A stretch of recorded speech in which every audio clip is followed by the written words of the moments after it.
সমুদ্র অভিযান কার না ভালো লাগে? আর সেই অভিযানটি যদি হয় অ্যাডভেঞ্চারাস এবং রোমান্টিক, তাহলে কেমন লাগবে? ওয়েলকাম টু দোলাস অডিও বুক। আজ শোনাবো স্যামুয়েল টেইলর কোলরিজের বিখ্যাত কবিতা the rime of the ancient mariner. একজন প্রাচীন নাবিক, যার ছিল লম্বা ধূসর দাড়ি এবং উজ্জ্বল চোখ।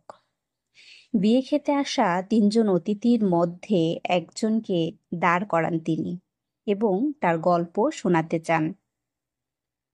অতিথি সম্মোহিত হয়ে দাঁড়িয়ে যায় এবং নাবিকের গল্প না শুনে পারে না।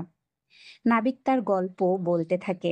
সে বলতে থাকে কিভাবে উপকূল ছেড়ে যাবার পর অনুকূল বাতাস পেয়ে পালে হাওয়া লেগে দক্ষিণ দিকে এগোতে থাকে।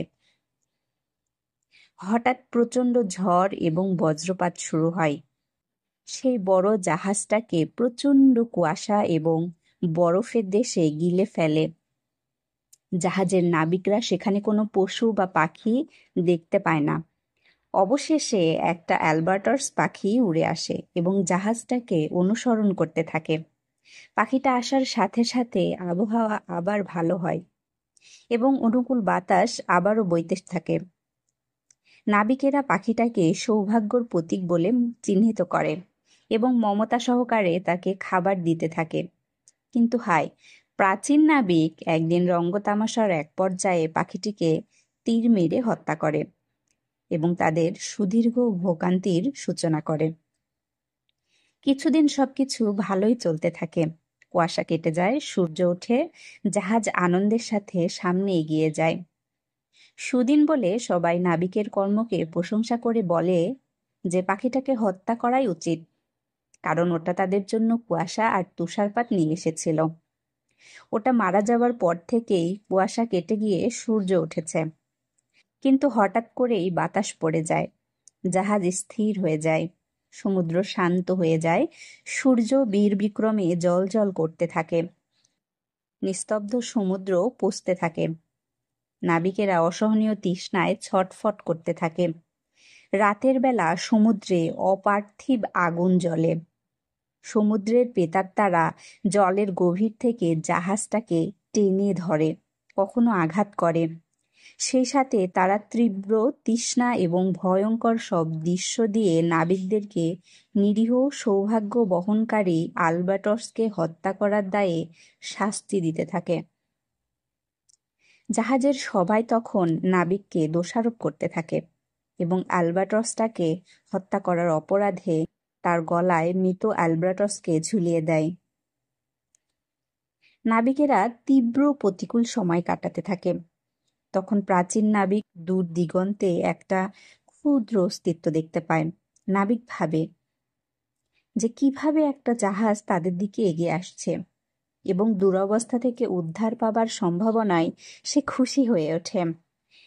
সে নিজের বাহু কামড়ে রক্ত বের করে কণ্ঠ একটু ভিজিয়ে নেয়, যাতে করে সে তার সঙ্গীদের ডাকতে পারে। কিন্তু হায়, কাছাকাছি এলে দেখা যায় ওটা একটা কঙ্কাল সদৃশ জাহাজ। কোনো বাতাস বা পাল ছাড়াই মসৃণ গতিতে এগিয়ে আসছে। পর মুহূর্তেই নাবিক দেখতে পায় জাহাজের ডেকে স্বয়ং মৃত্যু এবং জীবন মৃত্যু বসে পাশা খেলছে এবং খেলায় তারা বাজি ধরেছে প্রাচীন নাবিককে। খেলায় জীবন মৃত্যু বিজয়ী হয়। কাজেই সিদ্ধান্ত গৃহীত হয় যে প্রাচীন নাবিক ব্যতীত অন্য নাবিকরা এখনই মারা যাবে এবং তাদের তীব্র যন্ত্রণার অবসান হবে। কিন্তু প্রাচীন নাবিক বেঁচে থাকবে যাতে করে সে অপরাধের শাস্তি দীর্ঘদিন ভোগ করতে পারে। জীবন্ত হয়ে বেঁচে থাকবে। ভৌতিক জাহাজ অদৃশ্য হয়ে যায় কিছুক্ষণ পরেই। একে একে 200 নাবিকের প্রত্যেকে মৃত্যু মুখে পতিত হয়। প্রাচীন নাবিক বেঁচে থাকে শুধু আজীবন তীব্র যন্ত্রণা ভোগ করার জন্য। অসীম সমুদ্রে প্রাচীন নাবিক সম্পূর্ণ একা। ঈশ্বর প্রেরিত কোনো মহাত্মা তাকে বাঁচাতে আসে না। সুন্দর মানুষগুলো তাকে ঘিরে ডেকে মৃত্যু পড়ে আছে। জাহাজের চারিদিকে জল সাপের দল খেলা করে বেড়ায়। নাবিক চারিদিকে মৃত নাবিকদেরকে দেখে সে প্রার্থনা করতে চেষ্টা করে, কিন্তু সে একটি অশুভ ফিসফিসানি শুনতে পায়। সেই ফিসফিসানি তার হৃদয়কে বালুর মতো শুকনো করে দেয়।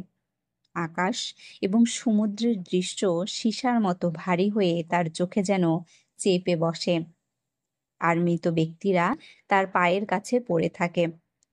তার বিবেক এবং মৃত্যুদের নিষ্প্রাণ চোখ তাকে দোষী ঘোষণা করে।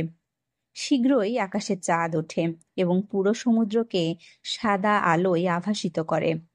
প্রাচীন নাবিক সেই শুভ্র আলোয় জলসাপগুলোকে পানিতে সাঁতার কাটতে দেখে। সে তাদের সৌন্দর্যকে প্রশংসা করে। হঠাৎ একটা ভালোবাসার স্রোত তার হৃদয়ে বয়ে যায় এবং সে অবচেতনেই অন্তরের অন্তঃস্থল থেকে তাদেরকে আশীর্বাদ করে। সেই মুহূর্তেই সে প্রার্থনা করতে সক্ষম হয়।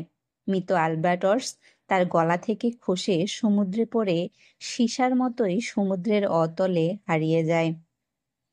তার প্রাচীন নাবিক বহুদিন পর গভীর ঘুমে তলিয়ে যায়। জেগে ওঠার পর সে টের পায় বৃষ্টি হয়েছে।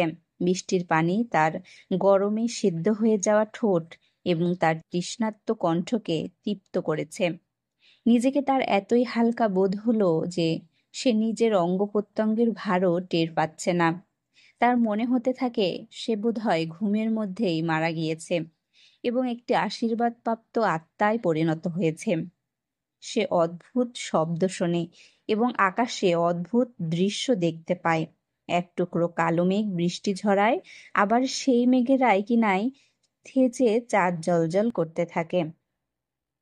মৃত ব্যক্তিরা হঠাৎই গুঙ্গিয়ে ওঠে এবং জেগে ওঠে, যেন তারা এতক্ষণ ঘুমিয়েছিল।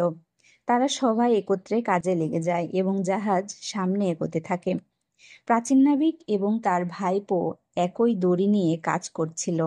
কেউ কারোর সাথে কোনো কথা বলছিল না। মৃত ব্যক্তিরা বোধ শক্তিহীন কোনো আত্মার মতো কাজ করে যাচ্ছিল, কিন্তু পরদিন সকালে তারা আবার প্রাণহীন হয়ে যায়। তবু জাহাজ এগোতে থাকে। দক্ষিণ মেরুর প্রতিহিংসাপরায়ণ আত্মা জাহাজকে এগিয়ে নেয়। দুপুরবেলায় জাহাজ স্থির দাঁড়িয়ে যায়, কিন্তু পরমুহূর্তেই আবার চলতে শুরু করে এবং হঠাৎ লাফিয়ে ওঠে। প্রাচীন নাবিক অজ্ঞান হয়ে পড়ে যায়। এই অবস্থায় সে শুনতে পায় দুটো আত্মা তার পাপ নিয়ে নিজেদের মধ্যে আলোচনা করছে। একটি কণ্ঠ বলে যে নাবিক অ্যালবার্টসকে হত্যা করে অমার্জনীয় অপরাধ করেছে। অন্যজন বলে যে নাবিক যথেষ্ট প্রায়শ্চিত্ত করেছে এবং আরও করবে। যখন প্রাচীন নাবিক জেগে ওঠে, সে দেখতে পায় চাঁদের আলোয় সবকিছু ভেসে যাচ্ছে, আর মৃত নাবিকেরা আবার উঠে দাঁড়িয়েছে। তারা তাদের ভাবলেশহীন পাথরের চোখে তার দিকে চেয়ে আছে। কিন্তু শীঘ্রই এই অদ্ভুত অবস্থার অবসান হয়। তখনই জাহাজটি একটি উপকূলে প্রবেশ করে এবং তৎক্ষণাৎ নাবিক চিনতে পারে যে এটি তার নিজেরই দেশ। বিস্মিত হয়ে নাবিক দেখতে পায় প্রতিটি মৃতদেহের পাশে একজন করে দেবদূত দাঁড়িয়ে আছে এবং তারা অদ্ভুত ভঙ্গিতে হাত নেড়ে যেন কোনো সংকেত দিচ্ছে। এই নিস্তব্ধতা সঙ্গীতের মতো তার হৃদয়ে গেঁথে গেল। শীঘ্রই সে দেখতে পেল একটি নৌকা তাদের দিকে এগিয়ে আসছে, যেখানে ওই নৌকার মাঝির ছেলে এবং একজন ভালো সন্ন্যাসী ছিল। প্রাচীন নাবিক আনন্দিত হয়, কারণ সে আশা করে এই সন্ন্যাসী তার মন থেকে পাপ ধুয়ে দিবেন।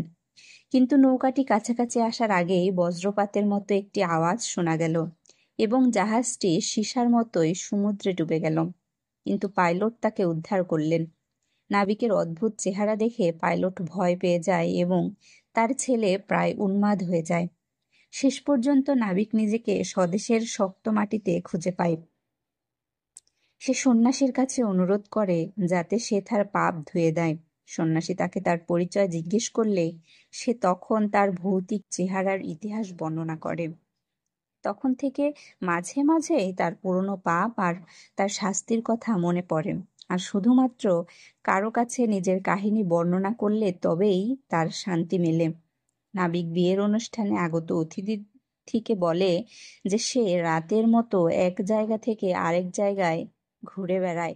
সে দাবি করে তার অসাধারণ কথা বলার ক্ষমতা আছে এবং সে মানুষের চেহারা দেখলেই বুঝতে পারে কে তার কথা শুনবে।